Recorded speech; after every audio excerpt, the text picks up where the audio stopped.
Hi friends, what's YouTube ವ್ಲಾಗ್ಗೆ ಸ್ವಾಗತ ಸುಸ್ವಾಗತ. ಇವತ್ತು ಶಾಂಕ್ಷನರ್ಕೊಂಡು 1 ಜನವರಿ ಹೋಗಿದ್ರಿ. ದೇವ್ರ ಕಲ್ಯಾಣೋತ್ಸವ ಆಗಿತ್ತು. ಹಂಗೆ ಹೋಮಗಳೆಲ್ಲ ಸ್ಟಾರ್ಟ್ ಮಾಡಿದ್ರು. ನಾವು ಈ ಕಡೆ ಎಲ್ಲ ಪೂಜೆ ಮಾಡಿ ಕೊಡ್ತಾ ಇದ್ರಿ. ಹಂಗೆ ಹೋಮ ಎಲ್ಲ ಮುಗ್ದಿದ್ದಾದ್ಮೇಲೆ ಮಂಗಳಾರತಿ ಸ್ಟಾರ್ಟ್ ಮಾಡಿಬಿಟ್ಟು ದೇವ್ರ ಮೆರವಣಿಗೆಕ್ಕಂತ ರೆಡಿ ಮಾಡಿ ಎತ್ಕೊಂಡು ಹೋದ್ರಿ.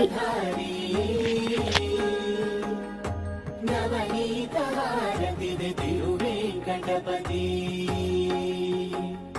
ಜಯ ಮಂಗಳಂ ನೀಕು ಶ್ರೀ ವೆಂಕಟೇಶ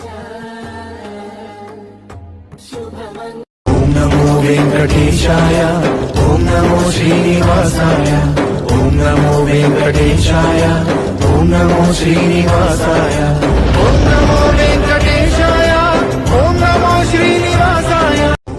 ಹಂಗೆ ಹೋದ್ರಿ ಊರೊಳಗಡೆ ಹೋಗಿದ್ದ ತಕ್ಷಣ ದೇವ್ರ ಆಡ್ಸಕ್ಕೆ ಸ್ಟಾರ್ಟ್ ಮಾಡ್ತು. ನಾವು ಶಿವನ ದೇವಸ್ಥಾನದಾಗೆಲ್ಲ ಪೂಜೆ ಮಾಡಿಕೊಟ್ಟು ಆಮೇಲೆ ಛತ್ರಿ ಮೇಲೆ ಕಲಿತು ಅದನ್ನು ಸರಿ ಮಾಡಿಕೊಂಡು ತಿರ್ಗಾ ಬರೋವಾಗ ಅಲ್ಲಿ ತಗೊಂಡು ಫುಲ್ಲು ಜೋರಾಗಿ ಬಂತು. ಏನು ಮಾಡೋಕ್ಕಾಗಲ್ಲ ಅಂದ್ಬಿಟ್ಟು ನಿಂತ್ಕೊಂಡು ಬಂದ್ರಿ. ನಿಂತ್ಕೊಂಡು ಮನೆಯ ವಿಚ್ಛೇದನ ವಿನಯ ಸಂಮೋಚನ